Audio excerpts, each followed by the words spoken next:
fallen off the canopy was possible. They would drop down your shirt, you take your shirts off, as long as I had enough food, you'd have to try these 6-7 leeches, and then there's not an impossible day. Spiders, spiders would drop down. You can do this. One spider dropped down my shirt, and it bit much bigger things. Obviously, have been achieved before. Why can't this one be achieved?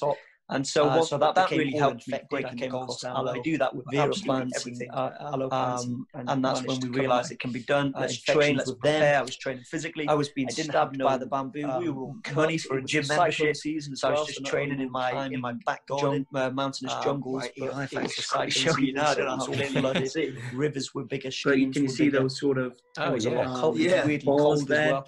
Nothing dry. So you're sleeping wet, you're walking wet. Sledgehammer. You're sort of hunting and gathering because you're not coming across many locals. So we would hunt for little 10-rec rodents. Not just to build me up physically, I needed to build up my inner core strength, my durability to the demands of pulling such a heavy trailer behind me, which weighed 18 stone, and that's where 20 kilograms. A harsh lesson there, but also mentally, true in preparing myself. Physically, I was training myself mentally, where we hated it, trying to make myself as uncomfortable as I possibly could, in the hope that I'd become. We lost all motivation, but it was at that point we realised that we can't always be motivated. Unpleasant scenarios, and it was telling myself we're just going to be wolves, expect to be attacked. Had to take blizzards in turns because we get blisters on our hands from machete. Not because I wanted to face the biggest, because I didn't have 14 hours, and thought if I covered the worst case scenario, 3 miles, worst case was to happen, at least somewhat. I'd hopefully be able to stay disciplined, continue to get up, continue. Something I expected, I visualized out the jungle. Nothing you can do. Even if the locals, some of the locals that we came across up there, about the we would see a community food preparation. Like, how did you get food? How much did you carry on your trailer? So you were dragging this trailer 250 pounds of it behind you every single day. I assume that included food and water and tools to fend off wolves and have a tent. Everything, so maybe everything young generation, or maybe for again, that generation, because of the low budget, I couldn't maybe afford no carbon fiber Westerner. Yeah, right. French ruled, it was a mild years ago trailer built. The French were my family friends in the outback, so I think that generation that freaked out. So on an empty load, probably left. It weighed 40 kilograms. I don't know what that is from their great grandparents or grandparents. What is it? On how the Westerners used to be pretty. So 85 pounds on an empty load. So they're only relating there because we had to carry the stories. The tires needed to be puncture proof, so they were solid rubber. Let's get the heck out of here. And it was a hefty, but yeah, pretty much in a way, yeah. It's going to be when the French went there. And most man-hauling journeys do fail. The locals, the trailer breaks up, they're enslaved in the jungle. It's unable to cope with the demands. Yeah, they just. So at least it was heavy, but at least it was robust, which is a shame. Sometimes they were really freaked out. They would shake food. Sometimes they would run. And I just did my best to smile. That I leave them with gifts, leave them with something. Just a 20 just to try to let them know really that the world's moved on. Water, which that was 20 kilograms of water. So I'd always feel I had a sense of pride after sleeping equipment, thinking clothing equipment to last the cold. They're not connected with the Altai Mountains. There's even stories, but also hot weather. Equipment or the communities high up in the mountains, so it was almost like they don't even converse with the communities. I wasn't just preparing for one coastline. I was preparing for Madagascar. 3 different they don't really and do approach their community. Gobi Desert, and then higher altitude and very nervous, and they just don't mountains there. So they try to shoot them off too, a lot of which is crazy for Madagascar. Like yes, maybe the Amazon. So you mentioned I was warned about that. Did you encounter any wolves? It's one thing hearing about it. With this experience, I only came across mind-boggling. Luckily, at night time, it was so windy that I couldn't hear any of the howling. People say that the world's a small place, but I believe that's only if you're on the usual track. But I was told by the locals that there were wolves hunting up ahead, and I realised that be eaten alive. Massive. That was pretty scary. That's reassuring. Yeah. Pick up that smiling is universal for.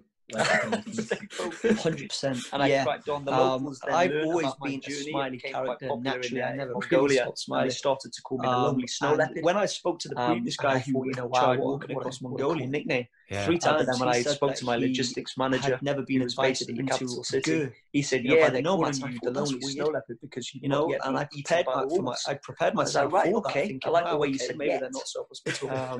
But when I went out the outside mountains because of it, I was like, endlessly by the locals. They were asking me to stay. They would chase me on a horse just to give me this trip is blowing my mind a cup because of tea to take away, bottle of chai, which is their sort of in and of itself an incredible feat. And they were always so welcoming. And I think the difference is, so it seems like he's now a Navy soldier, used to one environment, and you're in the mountains. You then transition quite to the Gobi serious Desert, guy, potentially like a really nice guy. And you're continuing on this journey. Like You're pulling a 250 pound sled, and now you need to. And I can't really imagine acclimate, right, to this new breaking a smile. These new conditions. Whereas I'm easy, approachable. That's it. It was. I like to feel people don't feel threatened. Like looking back now, you know, when I gave off a smile, the locals would smile back. They would always feel that I'm not there to cause them. This isn't even the craziest thing you've done. Intimidating. No, they would invite me in just because I'm smiling, just because, you know, I'm waving. Is the catalyst. So maybe I had found that was the difference